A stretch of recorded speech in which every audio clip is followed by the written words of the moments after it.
इसमें प्रश्न आता है प्रदत्त विधान डेलीगेटेड लेजिस्लेशन, इसी को प्रत्यायोजित विधान भी कहते हैं। नहीं, हस्तांतरण नहीं बोलेंगे, प्रत्यायोजित विधान इसको बोलते हैं।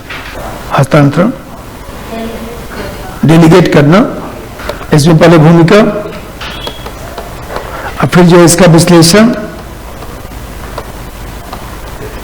किसका क्या महत्व है और इसकी क्या समस्या है, और फिर इसका मूल्यांकन।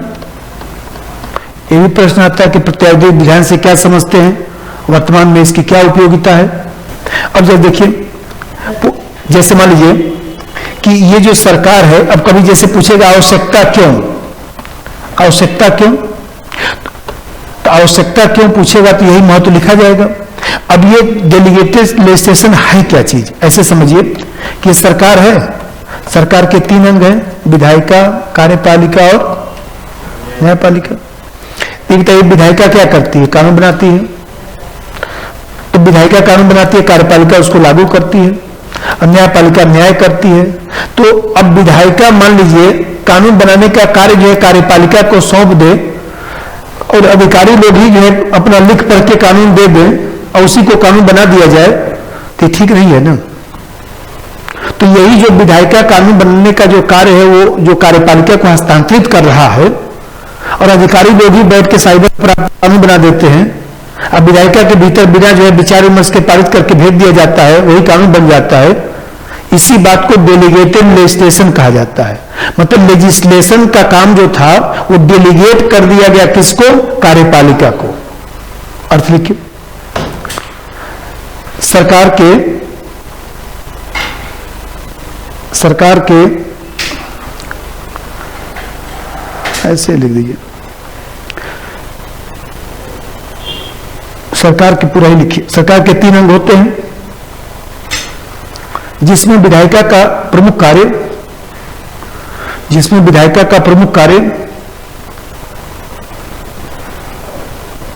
कानून का निर्माण करना है। विधायिका का प्रमुख कार्य कानून का निर्माण करना है। विधायिका का प्रमुख कार्य कानून का निर्माण करना है। लेकिन आधुनिक युग में तकनीकी कारणों से जटिल कानून बनाने की आवश्यकता होती है।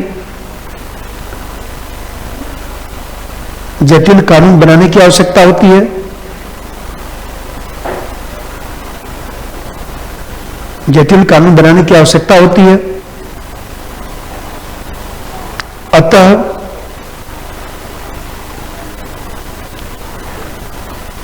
कानून निर्माण का कार्य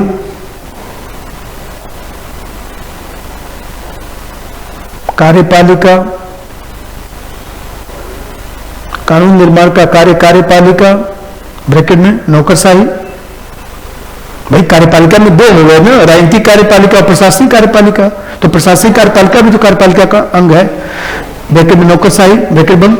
कार्यपालिका को हस्तांतरित किया जा रहा है, हस्तांतरित किया जा रहा है।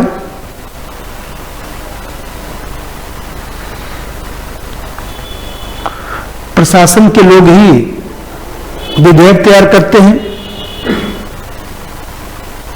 प्रशासन के लोग ही विधेयक तैयार करते हैं, जिसे संसद पारित कर देती है।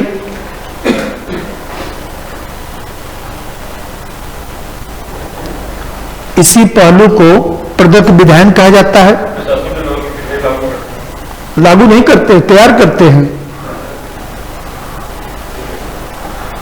और इसे ही संसद पारित कर देती है। इसी को संसद पारित कर देती है, जिसे प्रदत्त विधान कहा जाता है।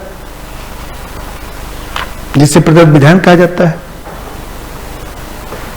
जितना चबा चबा के आप खाएंगे उतना ही भोजन पचता है। जितना आप चबा चबा के पढ़ेंगे, जितना उसको समझ समझ के पढ़ेंगे, उतना ही ज्यादा वह आत्मसात होगा और वह ज्ञान लंबे समय तक याद रहेगा।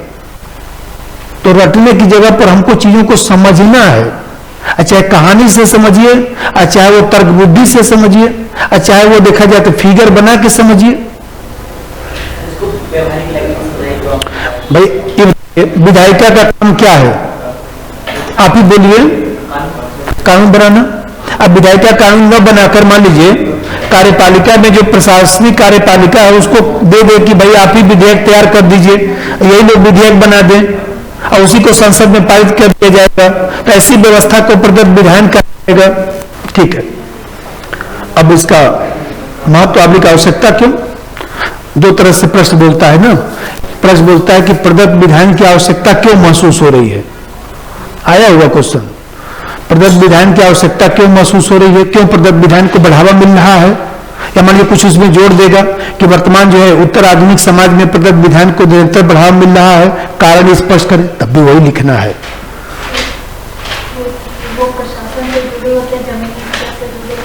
अभी मैं बता ही रहा हूं, हमसे आपने ठीक बताया। देखिए जैसे मान लीजिए आजकल क्या होता है कि सबसे बड़ी समस्या यह है कि आज उदारीकरण, निजीकरण, वैज्ञानिकीकरण, तमाम जो चीजें हैं, तो आजकल जो तत्कालिक परिस्थिति है उसमें बहुत जल्दी जल्दी परिवर्तन होता है। उत्तर आधुनिक समाज में जो है वैज्ञानिक और तकनीकी विषय वस्तु बहुत ज्यादा बढ़ गया है।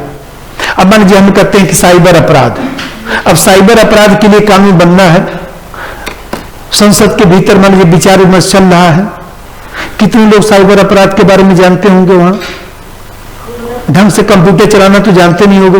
मोबाइल तो खरीद लेते हैं 2 लाख का, लेकिन मोबाइल में कितना फंक्शन होता है कहां हम लोग को पता हो पाता है। देखिए नंबर 1, वर्तमान उत्तर आधुनिक समाज में वैज्ञानिक और तकनीकी विषय वस्तु को बढ़ावा मिल रहा है।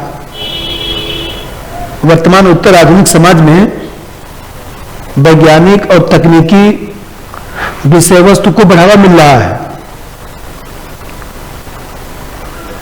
वैज्ञानिक और तकनीकी विषय वस्तु को बढ़ावा मिला है। परिस्थितियां भी तीव्र गति से बदलती हैं। परिस्थितियां भी तीव्र गति से बदलती हैं। परिस्थितियां भी तीव्र गति से बदलती हैं। अतः इस प्रक्रिया का प्रयोग करके त्वरित कानून का निर्माण किया जा सकता है। त्वरित कानून भी बन सकता है, गुणवत्तापूर्ण भी कानून बन सकता है। आजकल का कानून केवल हमारे देश में लागू नहीं होता है ना, दूसरे देशों में WTO के हम लोग सदस्य हैं, तमाम देशों से जुड़े हुए हैं। हम लोग अच्छा कानून नहीं बनाएंगे, उन देशों में लोग पढ़ेंगे तो हंसेंगे ना, देखो भारत का कानून। तो ये भी तो चीज है, जो पढ़ा लिखा व्यक्ति हो तो ढंग का कानून बनाएगा ना। और दूसरा चीज देखिए, सबसे बड़ी दिक्कत यह है कि संसद का मूल कार्य जो है चीजों पर बहस करना है। संसद का मुख्य ध्यान होना चाहिए कि पब्लिक पॉलिसी का निर्धारण करना। भाई देखिए 2 चीज होता है, एक होता है नियत, एक होता है कार्य। नियत का मतलब होता है पब्लिक पॉलिसी, सार्वजनिक नीति।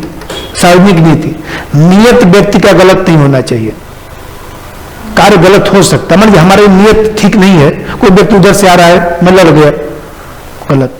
हमारा नियत अच्छा है, कोई व्यक्ति आ गया, मैं लड़ भी गया, तो कोई बात नहीं, सारी बोल दिया कि हमसे गलती हो गया, तो कोई बुरा नहीं मानेगा। लेकिन जब नियत ही गलत हो गया तब तो गलत हो गया। सरकार का जैसे मान लीजिए हमें कहते बजट का है, तो बजट में पब्लिक पॉलिसी पर जो चर्चा भी हो रहा है वो सब काम संसद का होना चाहिए। अब आजकल तकनीकी कानून बनता है, वहां के लोग उतने पढ़े लिखे हैं नहीं, उतना जो है प्रशासन की बारीकियों को नहीं जानते हैं। तो ऐसी स्थिति में जो है महत्वपूर्ण मसलों पर विचार विमर्श करना, पब्लिक पॉलिसी का निर्धारण करना, ये सब संसद के भीतर होना चाहिए। तो ये प्रक्रिया जो है, जो प्रदत्त विधान की प्रक्रिया है, वो वर्तमान परिस्थिति में जो है संसद का समय बचाने में योगदान देता है। नंबर 2, इससे संसद के समय की बचत होती है। इससे संसद के समय की बचत होती है।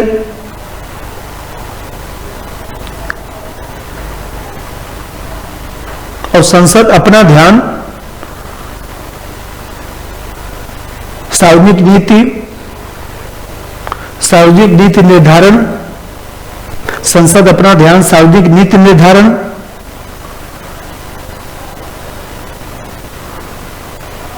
सार्वजनिक नीति निर्धारण, महत्वपूर्ण मसलों पर चर्चा, महत्वपूर्ण मसलों पर चर्चा करने में लगाता है।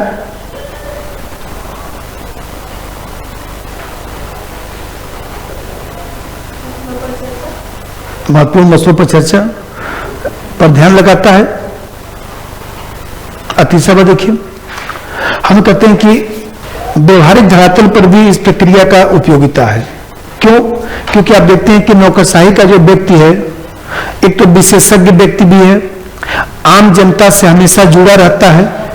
मंत्री और जनता लोगों का कितना मुलाकात होता है। मंत्री जी केवल चुनाव के समय देखिए ऐसे हाथ जोड़ते हुए आते हैं, उसके बाद वो कभी दिखाई नहीं देते हैं। आप ही के पास में रहूंगा, आप ही की सेवा करूंगा, बोल लीजिए, हम लोग सुन रहे हैं, बोलिए, और कुछ होता हो तो भी बोल के जाइए। ये बताइए, यहां पर विधायक और दूसरी तरफ जनता के बीच दूरी बहुत ज्यादा है। देखिए, तो मैं बताया कि जैसे विशेषज्ञता के आधार पर कानून बनता है, और नौकरशाही के लोग जनता की मनोवृत्ति को भी समझते रहते हैं, परिस्थितियों का अनुमान भी लगाते रहते हैं, और फिर सबसे बड़ी बात है कि सूचना तंत्र से जुड़े रहते हैं कि क्या चल रहा है। तो एक अद्यतन जो कानून होता है, उस अद्यतन कानून को भी बना देते हैं, उसके कारण इसकी उपयोगिता है। एक लाइन जगह छोड़िए, एक महत्व लिखे हुए समसामयिक, समय के अनुसार अद्यतन, अपडेट। अब चलिए समस्या एक दो मैं लिखवा दूं। देखिए, अभी शक्ति पृथक्करण पढ़ रहे थे, तो शक्ति पृथक्करण के सिद्धांत से यह मेल नहीं खाता है, क्योंकि कानून बनाने का काम विधायिका का होना चाहिए और कार्यपालिका कर रही है। नंबर एक, यह प्रक्रिया शक्ति पृथक्करण के सिद्धांत से मेल नहीं खाता। यह प्रक्रिया शक्ति पृथक्करण के सिद्धांत से मेल नहीं खाता। शक्ति पृथक्करण के सिद्धांत से मेल नहीं खाता। शक्ति पृथक्करण के सिद्धांत से मेल नहीं खाता, क्योंकि कानून बनाने का कार्य सिद्धांत विधायिका का है। दूसरा बात समझिए, भाई बताइए, शक्ति भ्रष्ट करती है, संपूर्ण शक्ति संपूर्ण रूप से भ्रष्ट करती है। इससे जो है प्रशासन की शक्ति कम होगी कि ज्यादा? ज्यादा। अरे भाई, लागू करने की भी शक्ति हो गया, कानून बनाने की भी शक्ति हो गया, सब काम हम ही कर रहे हैं, तो प्रशासन के लोग तो तानाशाही करेंगे ना। प्रशासन की शक्ति बढ़ेगी तो इससे तानाशाही भी बढ़ेगा, भ्रष्टाचार भी बढ़ेगा। जब अपने ही कानून बनाना है तो उसमें ऐसा लूप होल छोड़ दिया जाएगा कि कभी सजा न होने पाए। अधिकारी, कोई अधिकारी मान लीजिए छोटा अधिकारी है, कोई गलती कर दिया है, आप हमारे सामने लेके आएंगे, साहब देख रहे हैं ऐसे कर दिए, हम उसको आपके सामने डांटेंगे नहीं, बाद में समझा देंगे कि दोबारा ऐसा नहीं होना चाहिए, ध्यान रखना। तो प्रशासन का ही पक्ष लेता है सामान्य रूप से कि भाई चलो भाई बंधु, अब क्या अच्छा नहीं लगता, लेकिन बाद में समझा तो दिया जाएगा ही। तभी प्रशासन का व्यक्ति जो कानून बना रहा है बैठ के वहीं पर लोग पुल छोड़ देगा, क्योंकि अपने भाई सब अधिकारी बन के आएंगे तो जेल न चले जाए। तो इस तरह से देखा जाए तो भ्रष्टाचार को बढ़ावा मिलता है, और फिर केंद्रीकरण की प्रवृत्तियां बढ़ती हैं। केंद्रीकरण लोकतंत्र की मूल भावना से मेल नहीं खाता है। नंबर दो, इस तरह के पहलू सत्ता के केंद्रीकरण को बढ़ावा देते हैं। इस तरह के पहलू सत्ता के केंद्रीकरण को बढ़ावा देते हैं। सत्ता के केंद्रीकरण को बढ़ावा देते हैं। नौकरशाही की तानाशाही को बढ़ावा मिलता है, और भ्रष्टाचार भी बढ़ रहा है, और भ्रष्टाचार भी बढ़ता है। देखिए, यहां तक तो चलिए ठीक। सबसे बड़ी समस्या यह है कि विधायिका का काम जो है, विधायिका का काम कानून बनाने का है। अब विधायिका धीरे धीरे अपना कानून बनाने का काम ट्रांसफर करने लगती है, तो विधायिका के लोग जो है उदासीन हो जाएंगे ना। विधायिका के लोग उदासीन हो जाएंगे ना। जैसे मान लीजिए हम कहते हैं हमारा ड्यूटी है पढ़ाने का, आप लोग 10 लोग हैं 20 लोग हैं, उससे मतलब नहीं है, हमको पढ़ाना है बस। तो मान लीजिए पढ़ाना है तो मैं अपना प्रैक्टिस बना के रखूंगा ना। समझदार व्यक्ति देखिए अपना प्रैक्टिस बना के रखता है। विधायिका के लोग धीरे धीरे अपने कार्य के प्रति उदासीन हो जाते हैं, और जब उदासीन हो जाते हैं तो ऐसी दिशा में जो है विधायिका सक्रिय व्यवहार नहीं कर पाता है, और सरकार के अंगों के मध्य असंतुलन आ जाता है। मंत्री कौन अच्छा है? जो सक्रिय रहे। मंत्री वही अच्छा है जो नाल दिखे। हम कहते हैं, मोरारजी देसाई साहब कहते थे कि नौकरशाही घोड़ा है और मंत्री सवार है। और ऐसी दशा में मंत्री यदि जो है वो देखा जाए तो नहीं नाले रखेगा, नहीं चौकन्ना रहेगा, तो घोड़ा उसको बर्बाद कर देगा। हमारे घोड़े की सवारी कर रहे हैं, ऐसे बैठे हैं, ऐसे ऐसे घोड़ा चल के लेके गिरा ही नहीं देगा। घोड़ा पे बैठने वाला व्यक्ति क्या होता है? ऐसे बैठता है ना, ऐसे थोड़ा बैठता है। ऐसे जितने डरे उतने गिरा देगा, तुरंत ही गिरा देगा आपको। तो मान लीजिए, मतलब मंत्री जो है यहां पर ये लोग उदासीन होने लगते, अपने कार्य के प्रति उदासीन हो जाते हैं, इनकी गुणवत्ता भी प्रभावित हो जाती है। नंबर 3, यह प्रक्रिया, देखिए यह प्रक्रिया विधायिका के लोगों को उदासीन कर रही है, विधायिका की गुणवत्ता प्रभावित हो रही है, जिससे सरकार के अंगों के मध्य विधायिका की गुणवत्ता प्रभावित हो रही है, जिससे सरकार के अंगों के मध्य संतुलन प्रभावित हो रहा है। सरकार के अंगों के मध्य संतुलन प्रभावित हो रहा है। ठीक है।